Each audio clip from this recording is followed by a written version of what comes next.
Hi everyone, Michael from Pixeesoft here. Welcome to an unboxing and first impressions video of the brand new Oculus Quest. Now, I already have the Oculus Go to which I will be comparing the Quest to. But first, we need to get the Quest out of the box. On this channel, we talk about software development, agile, and everything in between. So if you're new here, thanks for tuning in. Make sure to subscribe if you don't want to miss the next video. Also, if you want to take it even a step further, hit the bell so that you get notified as soon as the video comes out. Everything we talk about here is described in the description below, so don't worry, you can check it out all later. Just a disclaimer, this video is not a paid endorsement.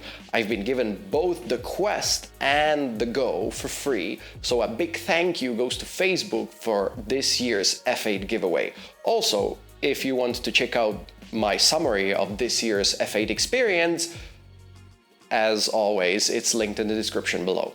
Since we're in Switzerland, I feel like the only appropriate way how to open a box is a Swiss Army knife. I mean, right?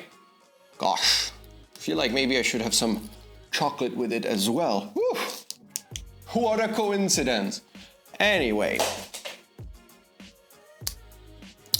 let's get this thing out of the box.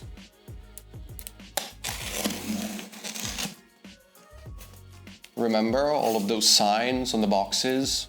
Don't open with sharp knives? Yeah, got that one, great. And here it is. Beauty. All right, we won't be needing this one anymore. Plastic, so much plastic. I mean, the paper box itself is perfectly fine. Why do we have to cover it in plastic? Food for thought, food for thought. Safety first. Always close it when you don't need it.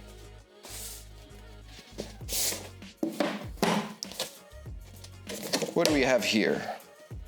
Vader Immortal, cannot wait. But me personally, I cannot wait for Beat Saber.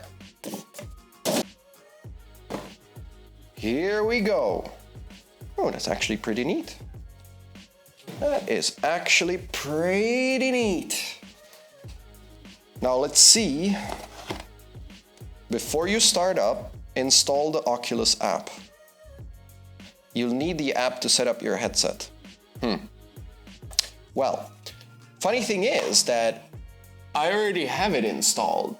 The problem is that I'm filming with the iPhone. Let's check out what's in the box first. All right, what do we have here? Quest, no way.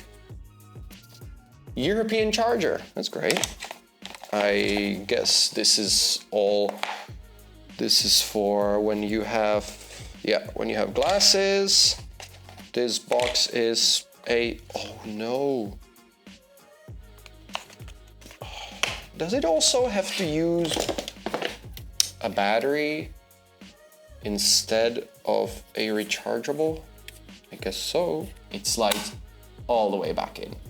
Pretty neat, pretty neat. Though I will say I'm not that stoked about the fact I have to use batteries to power this, because frankly on the Go it uses quite a lot of energy and I have to change the battery quite often, or change or recharge, doesn't matter.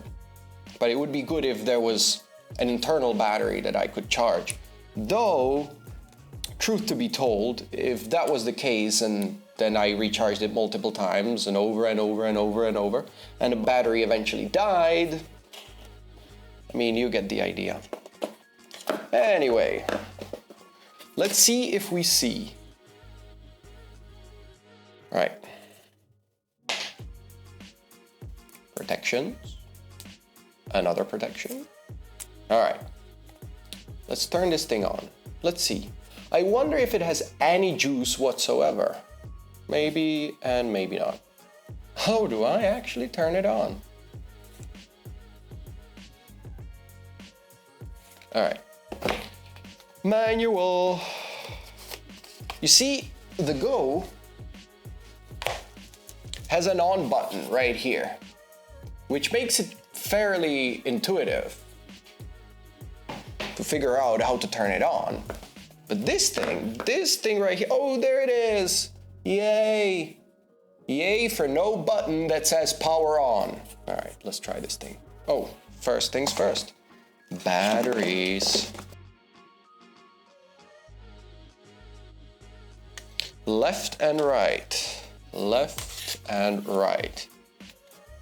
If you're also one of those people that feel like idiots because you put left and right in the other hands, this just doesn't make it any easier, though it is here, but it'll come off.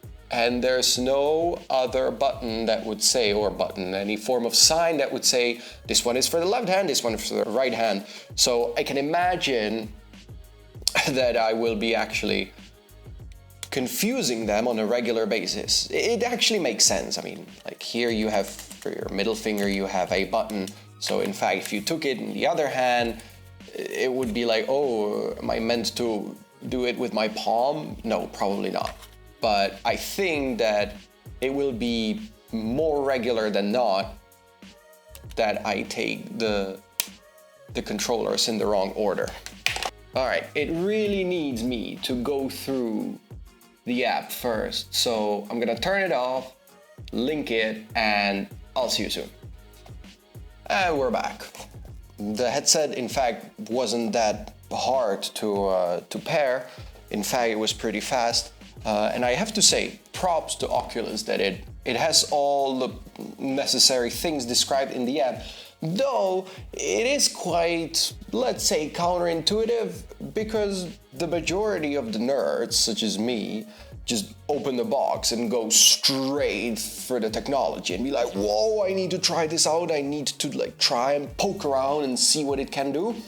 And in fact, a lot of the description and a lot of the things that need to be covered in order to get this thing up and running are described in the app, which, I mean, it is sort of like read the manual, right? I mean, when you purchase something new, you should read the manual. Who reads the manual anyway?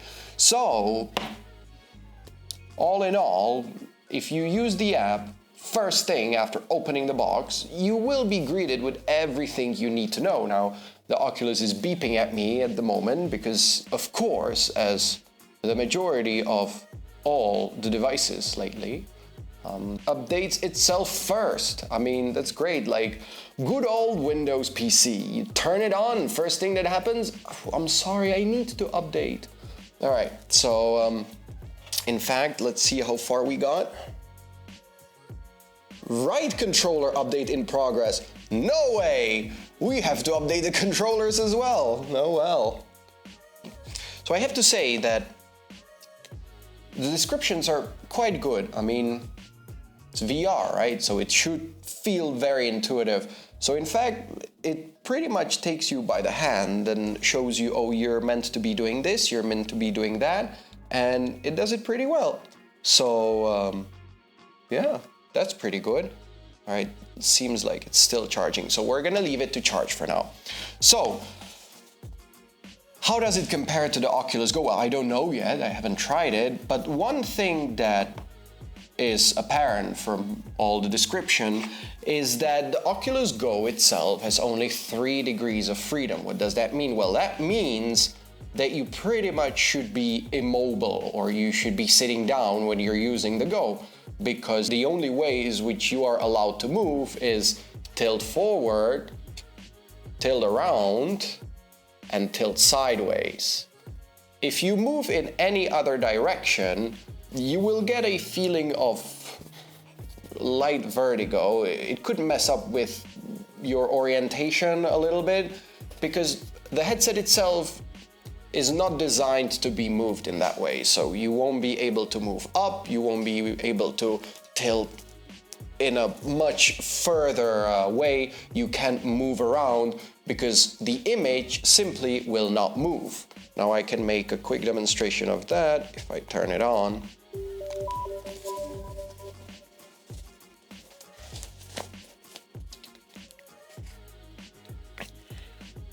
So now as you can see me on the video, you can see what I see.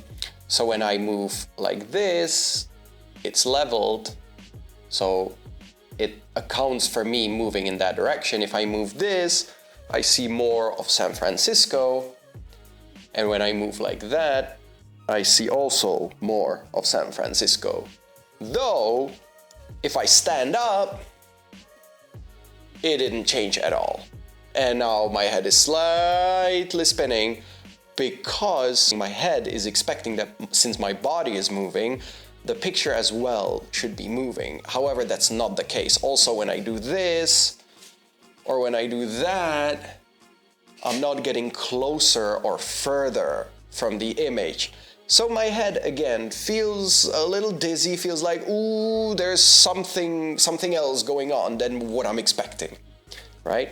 So these things should be solved with the Oculus Quest because it has 6 degrees of freedom. Looks like it's charged. Let's take a look. All right, before trying, I need to make sure that I have it in the right hands, left and right. Looks good to me.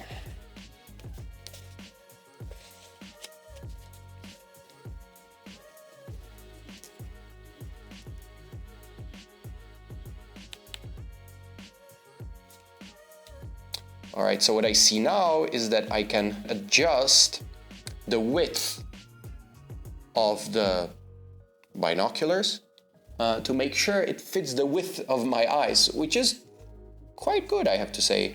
Ooh, fancy. So what I see now is, in fact, it's picking up my surroundings. So I see whatever is around me. I see the phone, I see the light, and I see the rest of the room. I have to say it feels pretty weird, but I do see my hand. That is crazy. All right, Oculus Guardian setup. Guardian helps you stay within your play area. All right, continue. Confirm floor level. That is floor level. Define play area. Point your controller at the floor, then press hold to trigger to draw along. No, so what I'm supposed to do, I'm supposed to now make a play area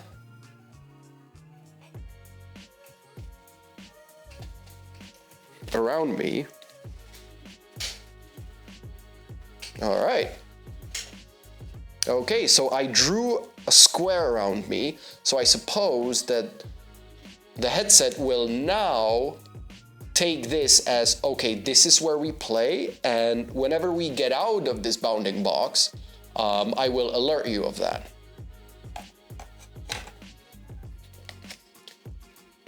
So what I can say right now, and fairly safely, that this is much more advanced than the Go. This has pretty cool controllers. It has very, very advanced system in operating those controllers.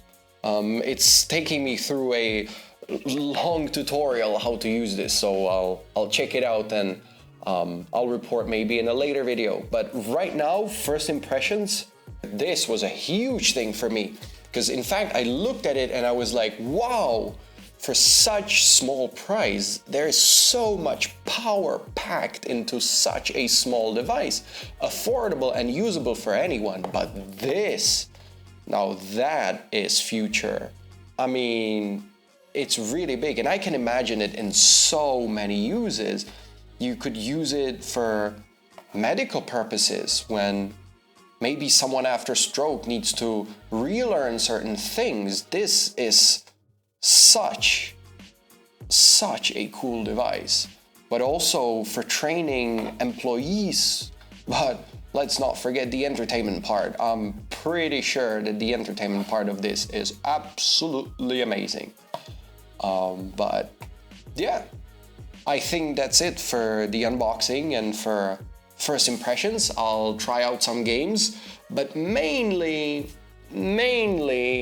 I'm really interested in how can I use it for development? What are the tools? What are the frameworks I can use How can I take it a step further? Or how can I take my existing web apps? How can I make content for this? How can I port those web apps for a VR, perhaps React 360 or some other frameworks? I'm really curious. I'll check it out and I'll report to you later. All right, that's it for the unboxing and first impressions video. Subscribe if you haven't already, hit that like button, and I'll see you later.